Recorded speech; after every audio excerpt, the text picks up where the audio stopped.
بسم اللہ الرحمن الرحیم۔ السلام علیکم ورحمۃ اللہ وبرکاتہ۔ عزیز سامعین، آج ہم بات کریں گے موساد ایجنسی کے بارے میں۔ دنیا کی تمام انٹیلیجنس ایجنسیوں میں موساد سب سے زیادہ خفیہ اور پر اسرار ہے۔ موساد دراصل عبرانی زبان کی ایک عبارت کا محبب ہے جس کا انگریزی میں کچھ یوں ترجمہ ہوتا ہے: the institute for intelligence and special assessment. اس کی بنیاد 1951 میں اسرائیل کے وزیر اعظم ڈیوڈ بن گوریون نے رکھی تھی۔ کہتے ہیں کہ CIA ایک ایجنسی ہے، اس کے کارندے اسے دی کمپنی کہتے ہیں۔ برطانوی اپنی سیکرٹ انٹیلیجنس سروس SIS کو دی فارم کہتے ہیں، جبکہ اسرائیلی اپنے خفیہ ادارے کے بارے میں کچھ یوں کہتے ہیں: Mossad is an institute academic and scientific combined with the firepower back of special services۔ Mossad کیوں اس قدر خفیہ اور پراسرار ہے؟ اس کا سیدھا سادہ جواب یوں ہے کہ اسرائیل چاروں طرف سے عربوں میں گھری ہوئی ایک ایسی ناجائز ریاست ہے جسے ہر لمحہ اپنی بقا کی فکر لاحق ہے۔ اس کے شہری عرب آبادی سے خوفزدہ ہیں۔ یہاں ہمیشہ حالت جنگ کی سی کیفیت طاری رہتی ہے۔ خوف و ہراس یہودی قوم کو ورثے میں ملی ہے۔ یہاں ہر فرد سمجھ لے کہ نفسیاتی عارضے سے دوچار ہے۔ ہزاروں سال سے یہودی دھتکارے گئے ہیں۔ جنگ عظیم دوئم کے دوران ہٹلر نے 60 لاکھ یہودیوں کو اپنی ڈیڈ فیکٹری کی نذر کیا۔ جو بچ گئے وہ آج اسرائیل میں آباد ہے اور اپنی نئی نسلوں کو ان ہولناک دنوں کی داستانیں سناتے رہتے ہیں۔ یہی وجہ ہے کہ اکثر یہودی ہمیشہ ڈراؤنے خواب دیکھتے رہتے ہیں اور نیند سے ہڑبڑا کر جاگتے ہیں۔ یہ نفسیاتی بیماری حکمران طبقے میں بھی پھیلی ہوئی ہے، جس کی بنا پر ان کی سوچ اور حرکات بالکل اب نارمل رہتی ہیں۔ اسرائیل مختلف جاسوسی اداروں کے ایک پیچیدہ جال میں لپٹا ہوا ہے۔ اس کی طرز حکومت کو اگر اسپائیکری بھی کہا جائے تو بیجا نہیں ہوگا۔ بہت عرصہ پہلے جرمنی کے ایک یہودی سائنسدان نے پیشن گوئی کی تھی: ایک زمانہ آئے گا جب چھوٹی ریاستوں کی دفاعی صلاحیت کا انحصار صرف علم پر ہوگا، یعنی نالج۔ آج اسرائیل کے لیے بات تو رات سے آیات سے کم نہیں۔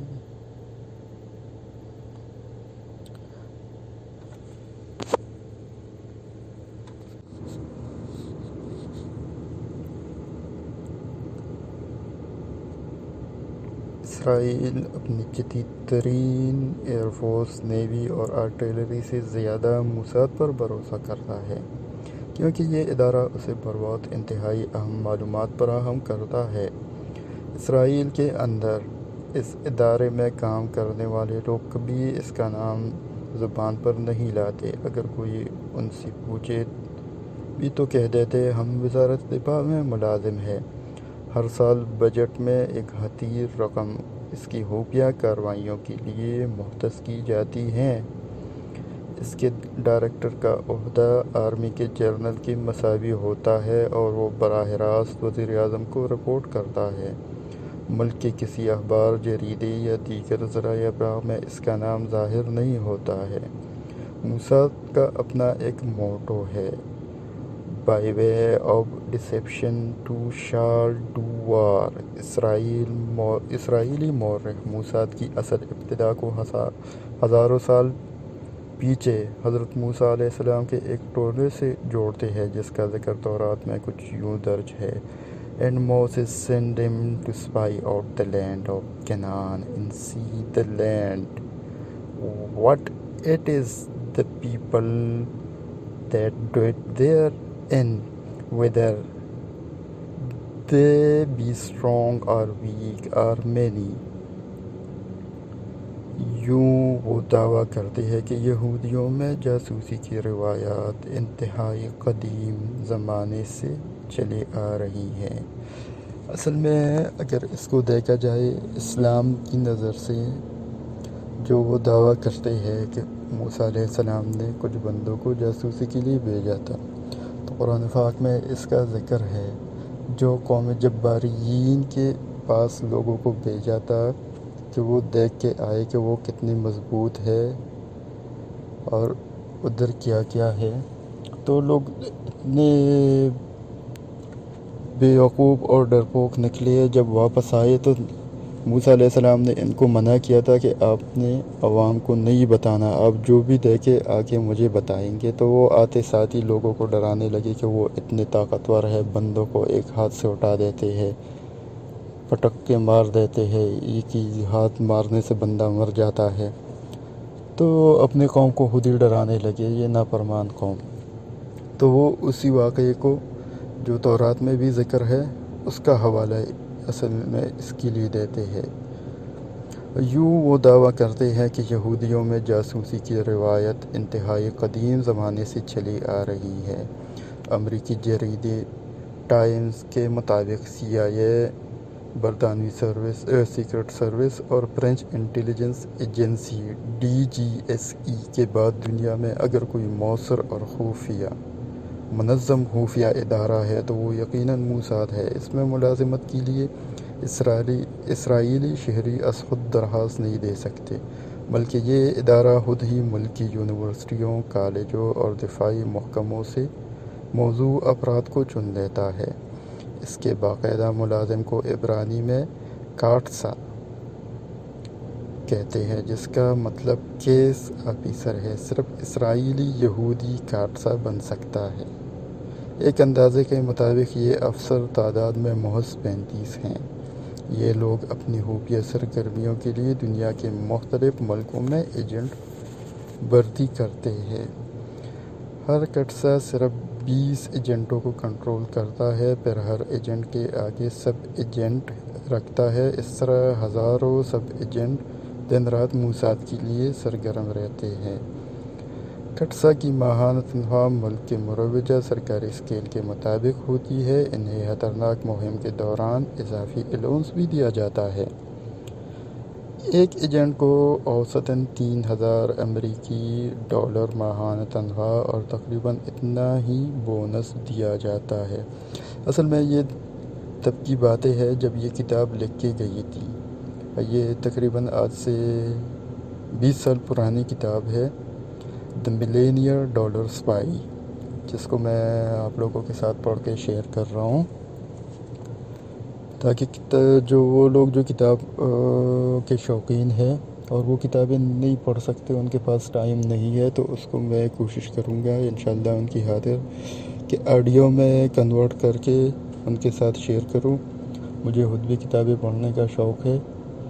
تو دوستو، آپ لوگوں سے ایک درخواست بھی کرتا چلوں اس بیچ میں کہ اگر آپ کو کوئی اچھی کتاب کا پتہ ہو، جس میں نالج ہو، جس سے کچھ سیکھنے کو ملے، تو برائے مہربانی میرے ساتھ بھی اس کا نام شیئر کریں، تاکہ مجھے بھی اپنے شوق کے تسکین کا موقع ملے۔ اور میں انشاءاللہ کروں گا، اگر آپ لوگوں نے کسی نے نہیں پڑھی، نام سنا ہے کہ کتاب اچھی ہے، تو میں اس کو پڑھ کے آپ لوگوں کے ساتھ آڈیو میں کنورٹ کر کے شیئر کرنے کی کوشش کرتا رہوں گا۔ تو اس طرح اگر کوئی بندہ ٹریول کر رہا ہے یا کچھ اور کام میں چل رہے اور آڈیو گانے وغیرہ سن رہے، تو اس کی بجائے اپنے شوق کی تسکین کے لیے کوئی آڈیو بک بھی سن سکے گا انشاءاللہ۔ میری کوشش یہ رہے گی۔ تو بات ہو رہی تھی کٹسا کی تنخواہ اور ان کی الاؤنسز کے بارے میں، بونس کے بارے میں۔ تو وہ ملک کے سرکاری جو قوانین ہے اس کے اسکیل کے مطابق ہوتا ہے۔ بعض تو اس سے بھی کئی گنا اضافی الاؤنس کما لیتے ہیں۔ اس کا انحصار ان کی اس فراہم کردہ انٹیلیجنس رپورٹ کی کوالٹی پر ہوتا ہے۔ مثلاً امریکی نیول انٹیلیجنس کا ایک یہودی اہلکار جس کا نام جوناتhan پولارڈ تھا، ماہانہ $2500 لے کر کافی عرصہ موساد کے لیے جاسوسی کرتا رہا۔ اس نے اسرائیل کو CIA کی چند حساس فائلیں فراہم کی تھیں۔ یہ فائلیں پاکستان، تیونس، لیبیا، ترکی اور سعودی عرب کے ایئر ڈیفنس سسٹم کے بارے میں تھیں۔ اس کے علاوہ اس نے امریکہ کے جدید ہتھیاروں کی ٹیکنالوجی کے بارے میں بھی انتہائی قیمتی راز چوری کر کے اسرائیل کے حوالے کیے۔ وہ بالآخر ایک دن امریکی محکمہ رسانی یعنی FBI کے ہتھے چڑھ گیا۔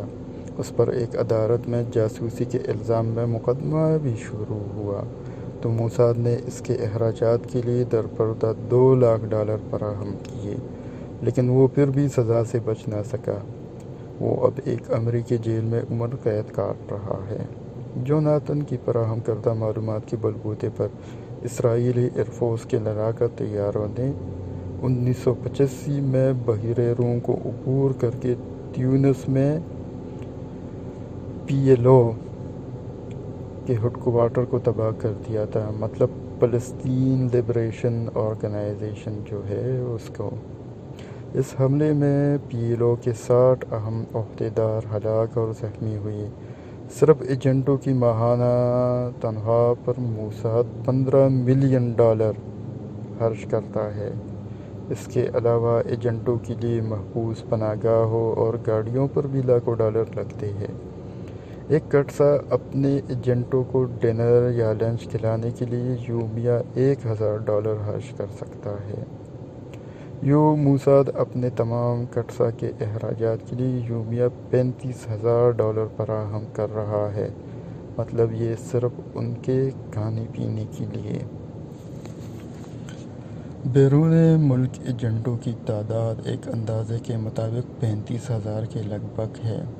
کیونکہ پہلے بھی میں آپ دوستوں کو بتا چکا ہوں کہ یہ کتاب چونکہ پرانی ہے، لیکن پھر بھی اردو میں ایک نالجبل کتاب جو موساد پہ اور اسرائیل پہ لکھی گئی ملی، تو اس کو شیئر کر رہا ہوں۔ آپ آج کے مطابق اگر دیکھا جائے تو یہ 35 سے ابھی تقریباً 50-55 ہزار ہم اس کو مان کے چلیں گے کہ کم از کم اس کے اتنے ایجنٹ باہر ہوں گے۔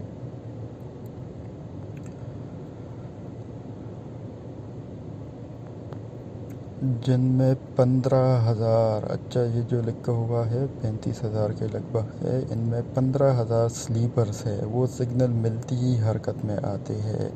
جو سلیپر سیلز ہوتے وہ ہوتے ہیں جو کسی ملک کے خفیہ ایجنٹ ہوتے ہیں اور وہ ادھر جا کے رہائش اختیار کر لیتے ہیں۔ لیگلی وہ ایک لیگل ایکٹیویٹی میں لگے ہوتے ہیں، قانونی طور پہ آپ اس کو کچھ نہیں بول سکتے، کسی کو ان کے بارے میں کوئی معلومات نہیں ہوتا، لیکن جیسے ہی ان کو اپنے آقا، اپنے مالک کی طرف سے جس کے لیے وہ کام کر رہے ہوتے ہیں اصل میں اشارہ ملتا ہے تو وہ فساد و دہشت گردی، قتل و غارت برپا کرنا شروع کر دیتا ہے۔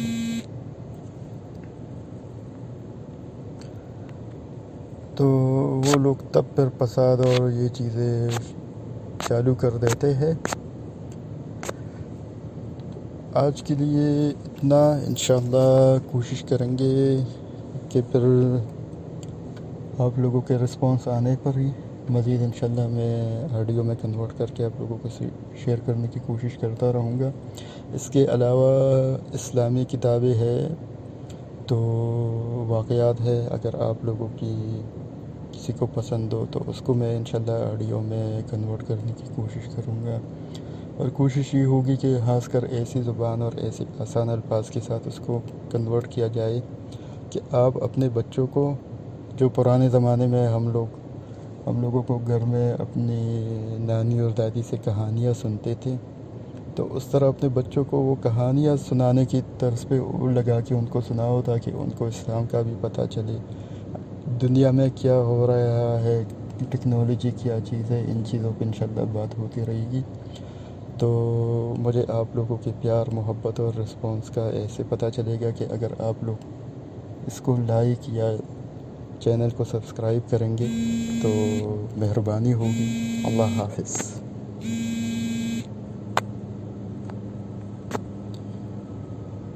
اللہ حافظ۔